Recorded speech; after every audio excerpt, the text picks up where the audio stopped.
Hello everybody! Welcome to my YouTube channel. My name is Vanala Manaisa and this is a new video. I'm so excited to actually be sitting and doing my first sit down of the year.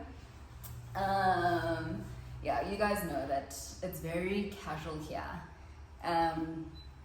But anyway, so this isn't my first video of the year, but it is my first sit down of the year.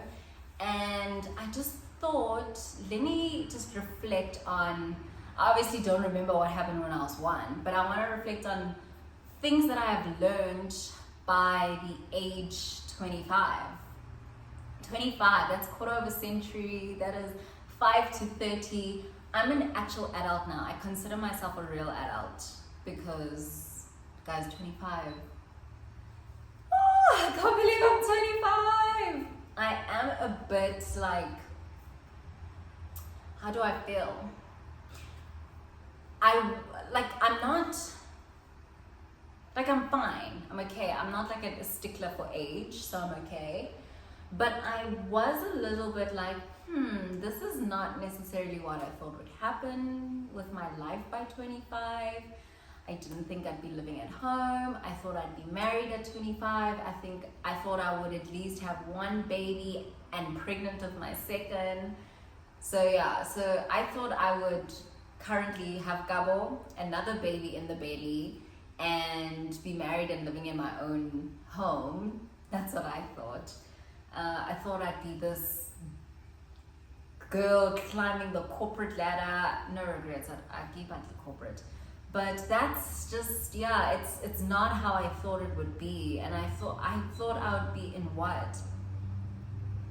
Yeah, I thought I'd be kind of climbing the corporate ladder and ready and enjoying the last 5 years of working, because by 30 I would be a housewife and just, that's what I thought. That's what I thought. Yeah, that did not happen. But you know what? It is okay.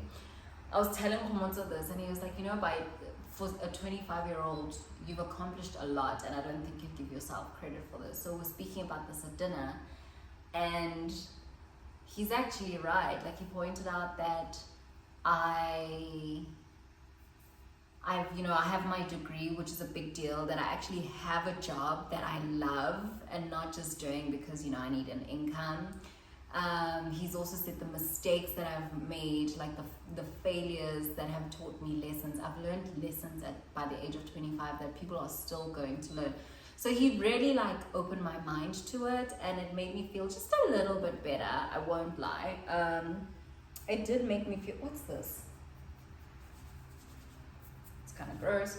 It did make me feel a little bit better. Yeah, it did. But anyway, I still have my list of 25 things. And this is to anyone that is a Jan baby, a Capricorn, happy birthday. If you're 25 this year, let this be 25, and let's just, let's do it. And if you're not, whatever age you are, if you're not where you thought you would be at that age, I think it's okay for us to give ourselves grace and realize that, which is something Pomoto said, things don't work by time and age. Things work by God. And he's absolutely right. Just because I had a plan by 25, maybe that's not what God had planned for me. And that's exactly it. That's not what he had planned for me. So I'm grateful for that. And that's just a little message to you. That just because things aren't happening by 30, 18, 21, 25, 30, I already said 30, 35, however old you are, that doesn't mean that they're not going to happen, or that doesn't mean that they were meant to happen by then, or that it was a you thing. It just means that wasn't part of God's plan.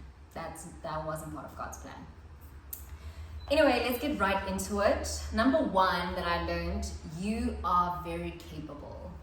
I am so capable. There have been times where I've cried, especially in the years where you are aware of lifing, I am very capable, and I couldn't see, how am I going to get out of this? How is this going to work? Can I do this? I am very capable. I am very capable, and I'm very strong. 2, I am worthy of my desires. Yo, guys, I am worthy of my desires. I say that these are lessons I've learned by 25, but this is one that I'm still like, I know that I am, but I'm still trying to accept it and to act on it and like keep that momentum that I am worthy. When I say I desire this, I am worthy.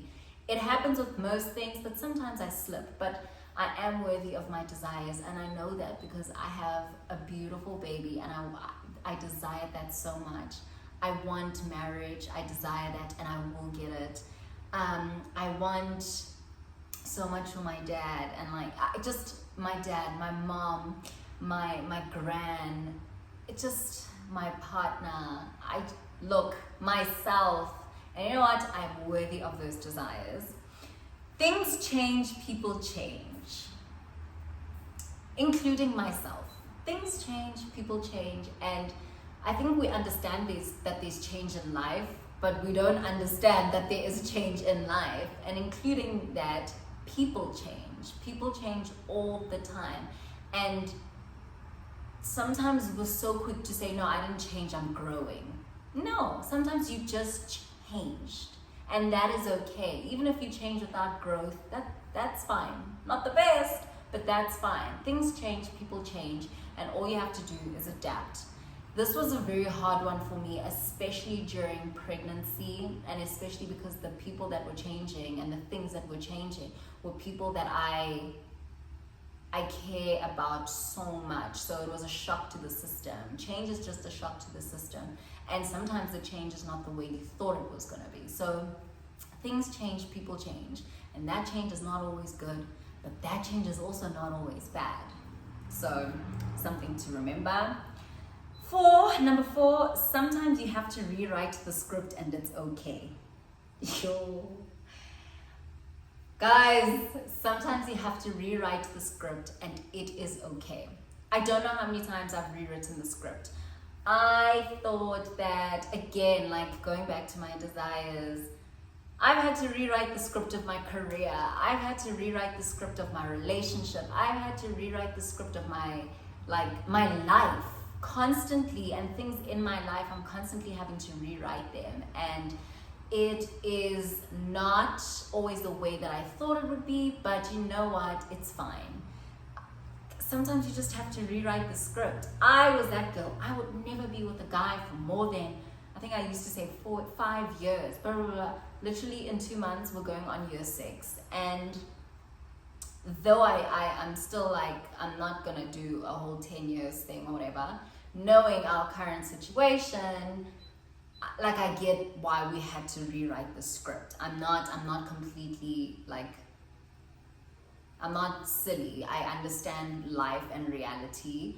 So it's things like that you have to rewrite the script, right? I did not think I would ever have a child out of wedlock. I didn't. It was not part of my plan, my desires, and I had to rewrite the script because guess what? Your girl had a baby. So sometimes you have to rewrite the script, and that's okay. 5, you actually are a kind person. You're just honest and monotone. For so long, I thought that I wasn't kind because of the way people received me and because of things that people would say to me. And you know what? I realized end of last year, this year, I actually am a kind person. Yes, sometimes I'm flawed with the way I say things and my opinion on things. And because I'm brutally honest, and sometimes I don't even want to say brutally as in in a bad way. It's just sometimes if someone asks me, do you like my dress? And I say, no, I don't like your dress. Even if I can say it in the kindest way, it's the fact that I said, no, I don't like the dress because I really don't like the dress. So I realized that I am kind and I do kind things for the people I love and people I care about and even my community. It's just that I'm honest and not a lot of people are. And it doesn't help that I'm monotone. So sometimes if I'm sitting in a meeting or I'm sitting with someone and someone says something and I'm no. It comes off really not great. So I get that. But overall, I'm kind to myself right now in saying I am kind, and I stick by that. I am. 6, God doesn't give you desires he doesn't want you to have. I don't think I need to explain that. If you have desires in life and they aren't happening, or you think they're too much, or it's like a burning desire where you're constantly wanting this thing, it's not just there for, for the sake of it. God gives you those desires because he wants that for you. And yeah, I see it in my life. I see it in a lot of things in my life. And it's a reminder, and I learned that because you desire this and it burns within you, it's because God has placed it in you. It didn't just float out of nowhere, 7, it's okay to want to be spoiled. I was for a very long time, and I'm still learning, have been that girl that's like, oh no, it's fine, I'll do it myself, or no, it's okay, I'll get it myself. Cut. It's okay to want to be spoiled, especially if you deserve it. And I think I do deserve it. So it's something that I strive for, that I nag my people around me, be it my romantic relationship, my friendships. If I want to be, even my parents, if I want to be spoiled for a certain thing, I fight to be spoiled. And I just hope that everybody jumps on board and eventually realizes that it's okay. This is part of her new journey, 8, feminism, I'm just not that girl. It's not my thing, not into it, never been, it's not my thing. I love it for everybody else. I believe that women should get paid what they owed. I believe that women should be able to work as whatever they want to work for. I believe it. But for me, enjoy time. Provide, and a girl must just live soft. And if he earns more than me, good for him. It's coming home, So I still want the door open for me, the car door open for me, the chair pulled out for me. I want him to say, don't worry, baby, I'll handle it. So some people are not for that, and gender roles and blah, blah, blah. I am, to a certain extent. I'm hypocritical about it, and I'm honest in saying I'm hypocritical about it, because taking care of a baby, it's both our work. Nobody said it's a woman's work. But providing for the house, we can both provide for the house. But also, you must provide for the house. So I'm very hypocritical about it. Only where it suits me, I'm and I'm okay with that. Just as long as we acknowledge that, and I'm honest and open about it, and I share that. Number 9, family is not everything. You can choose your own family, and you can make your own family. I think I realized this probably around in high school, but really, it's since having a baby, it's really ingrained in me. Family is not everything, especially those that are outside of your close knit. I love my parents. My parents, I'd do anything for them, but everybody else is just vibes, not fully. Obviously, I really love my grandmother and some of my uncles from my mom's side. There's specific family, and that's me choosing. Of course, I've got a lot of family, but I pick and choose the family that I want to acknowledge as family. And some of my friends have become family more than my actual blood-related family have. Some people that I never thought are family are now literally what feels like family to me. And then I went and I made my own family. So family is not everything. That family, you can always choose your own family. You can always make your own family, and that's what you can focus on. That's what can become everything. For so long, we're like, oh my gosh, I grew up in a family that was broken, and I don't like this one, but I want to get along with them. You hear a lot of those stories. And I just came to realize that make your own family so that you don't have to have these problems, Not that it's guaranteed, but if you're intentional about not repeating those generational woes, then make your own family, choose your own family, make your friends your family, and those are the people that invest in you. People that invest in you, invest back in them and make them family. That's what I learned, and I'm big on that. 10, it takes a village. It takes a village to raise a child. It takes a village To have a career, it takes a village. Yes, you're the person that's probably handling it, but it takes a village. Like knowing people, networks, like it takes a village. Just life. You can't do life by yourself. And I realized that for my career to be where it is and where it's going, I can't do it alone.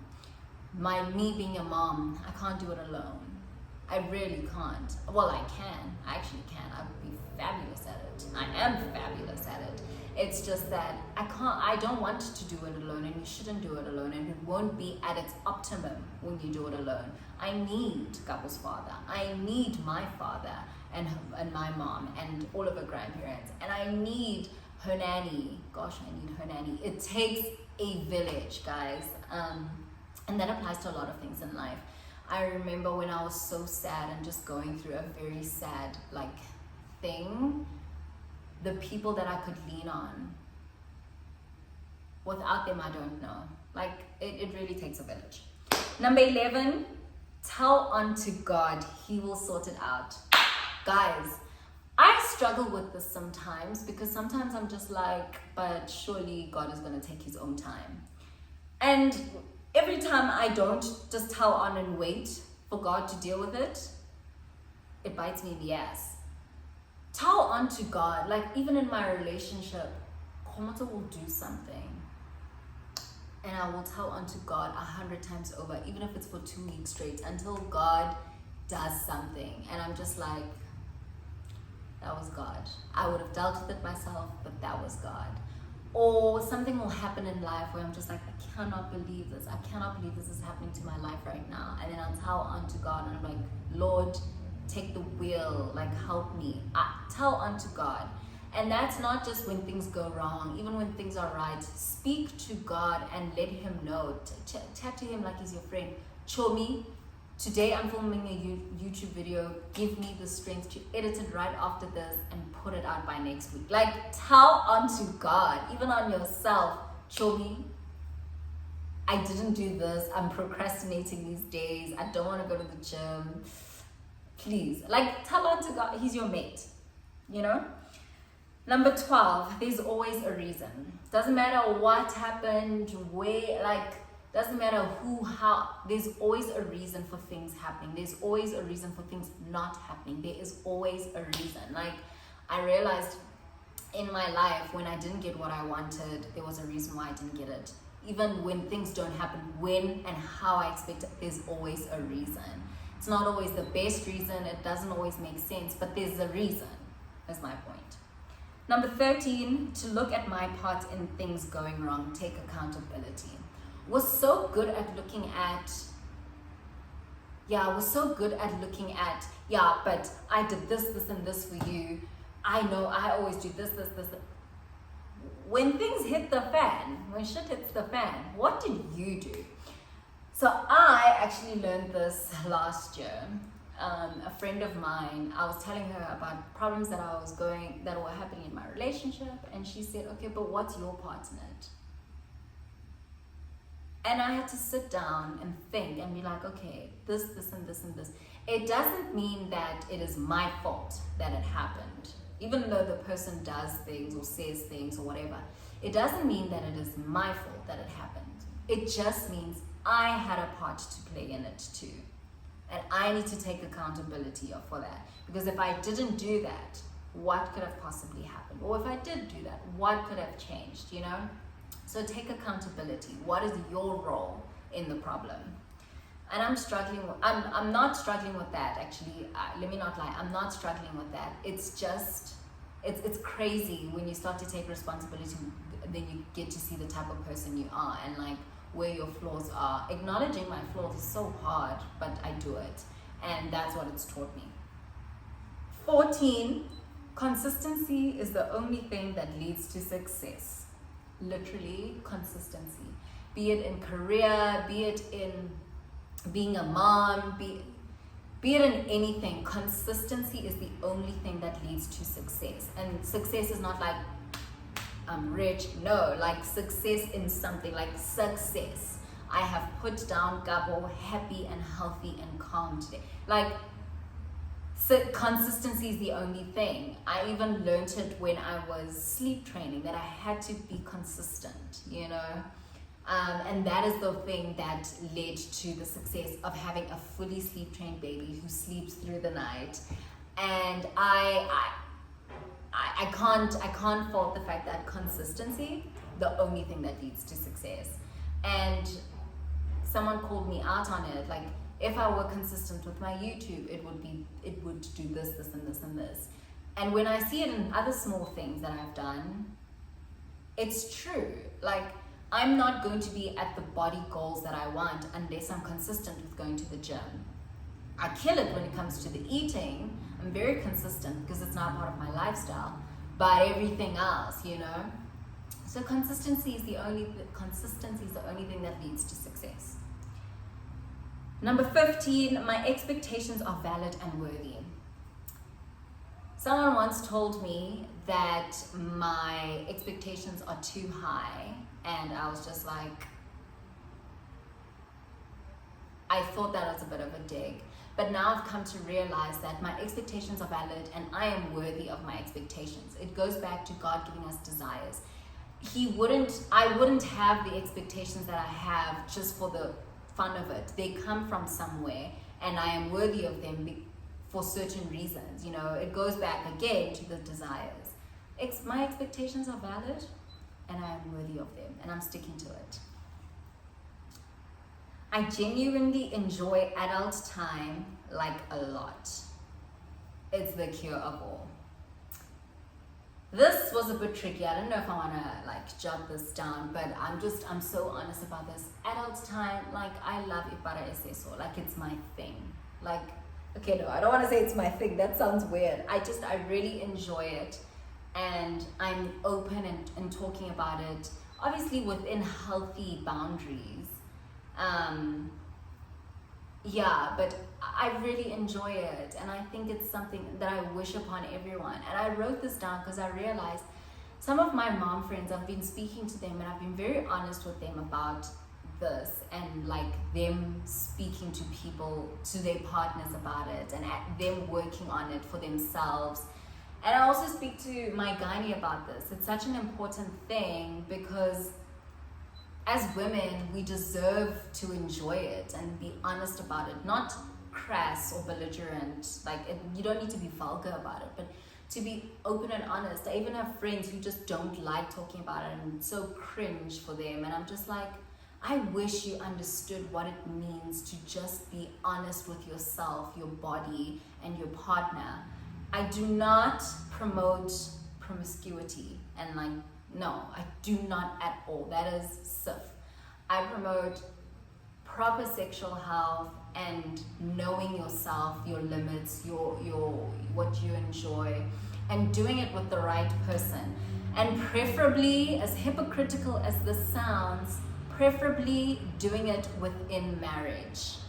Do it within marriage, because only one person should enjoy it. Well, both of you, but in terms of like partners, you know, that's what I feel. So I can't wait to do it guilt-free. I mean, I do it guilt-free, best and believe, but like, I'm traditional, man. I'd like to seal it with the proper thing, and that's under God's union, you know?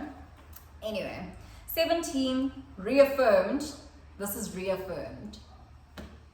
I was born to be a mother. I was born to be a mother. Like, this is something I've always known, but it's reaffirmed, is that I was born to be a mother. I've never done anything else in life that's made me this happy. And I have nothing more to say besides I was born to be a mother. That's it. 18, I desire tradition and marriage more than I actually understood. I knew I really desired this, and I think it's very clear, like I speak about it a lot. But now having a children and seeing my relationship grow and us heal and us try things, like, it's something I really, really desire, and I want it. And I want tradition, and I want marriage, and I don't think that's ever gonna change. 19, I'm a functioning trauma case, which is not good. But actually, Bumi pointed this out the other day, that for so long, I actually do have deep-rooted issues that I have with my parents. Nothing that I'm upset at them for, that I'm like, you ruined me. No, but and I think I'm at peace because I've always gone for therapy from a young age, and I enjoy that. I like that. And because I talk about my problems, and because I tell my parents, I don't like doing that, you do this, this, and this. Like, I force conversation on my parents. And but it doesn't take away from the fact that I'm functioning even with that trauma. I'm able to function, and I'm able to life outside of that. But yeah, I came to realize that I'm a functioning trauma case. It's crazy. 20, I value friendship a lot. I think I saw when I got pregnant and being a mom, it's something that I really, really value. And those that take care of me, I'm so happy to take care of them. And I take care of my friends. I do value friendship a lot. And then 21, I don't know how not to be me. I really don't know how to be anything else but myself. It's all I know how to do right.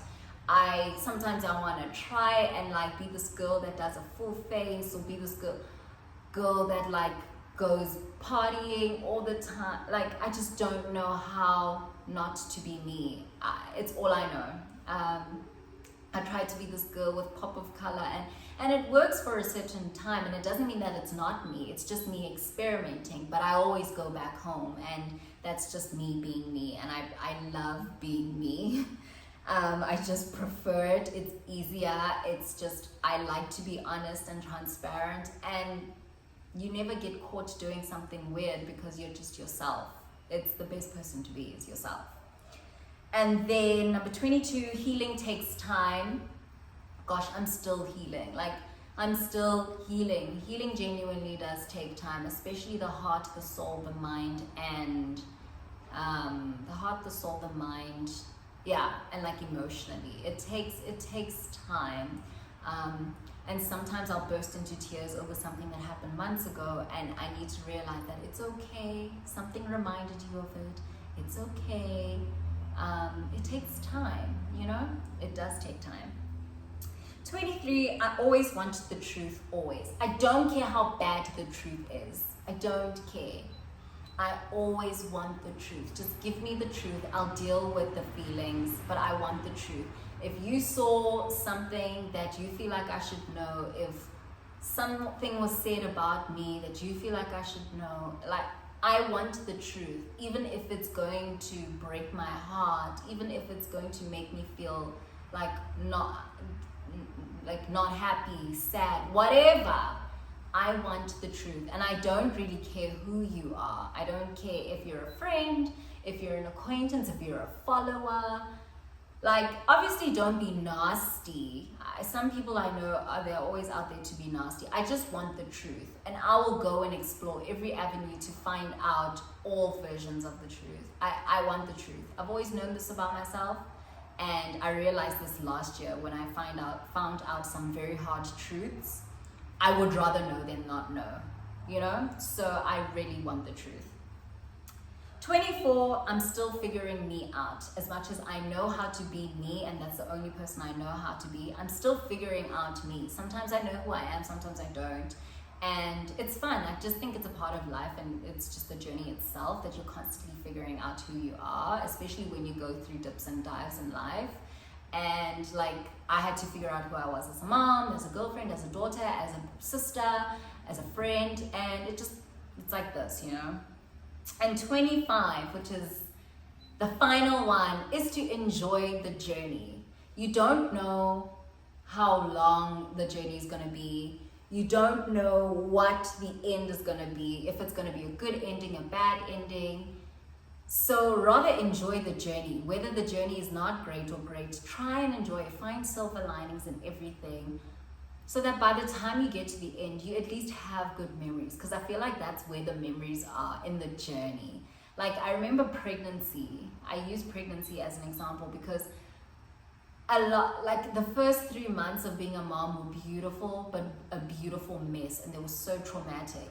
But when you go back and you think about leading up to the mom, like leading up to being a mom, the first kicks, the first sound of the ultrasound, like the first ultrasound where you hear the heartbeat, when you can finally see baby's face, when you see baby moving, like you think of that, like when I took my pictures, when we found out the gender, like, and obviously at the end we got this beautiful baby and we were so overwhelmed with happiness, but like we didn't sleep for months, you know. So at least we had the memories to look back at. So enjoy the journey and everything. And now Gabo's about to be 1 and I'm like, what the hell, but yeah, so enjoy the journey and everything that you do. I wrote this down as well. Again, I'm going to talk about marriage because I'm going to get married, and I'm not saying my marriage is not going to be good, and it's you know, I'm pretty sure my marriage will be as good as I make it and as good as my partner makes it. But I will look back at the journey of us like dating, which is what I did when we became parents. When we became parents, I looked back at like, the first year, how we met, the dates we used to do, and then like we laugh now, like during the festive, we're laughing like, can you imagine? Remember Christmases, we used to Christmas hop everywhere, and now we've just stayed in the house the whole day with our little family. So enjoy the journey. You hold on to the journey because the memories are made in the journey. Yep. But anyway, guys, those are the 25 things I've learned by the age 25.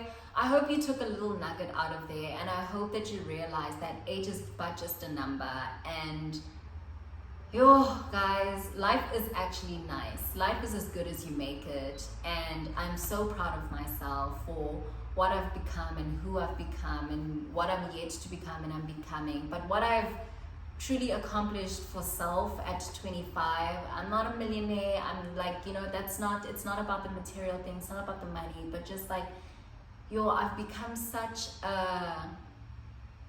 a force for my own self even. I'm a great mom, I'm a good friend, I love my job, I'm a really good partner, crazy as I am. But who I am at 25, I'm proud. Like, I really am proud of who I am at 25, and I have not really much to complain about, but to say, God, thank you. Thank you, thank you, thank you. And on the note of thank you all so much for watching. I hope you have enjoyed this video, and I'll see you in the next one. Bye.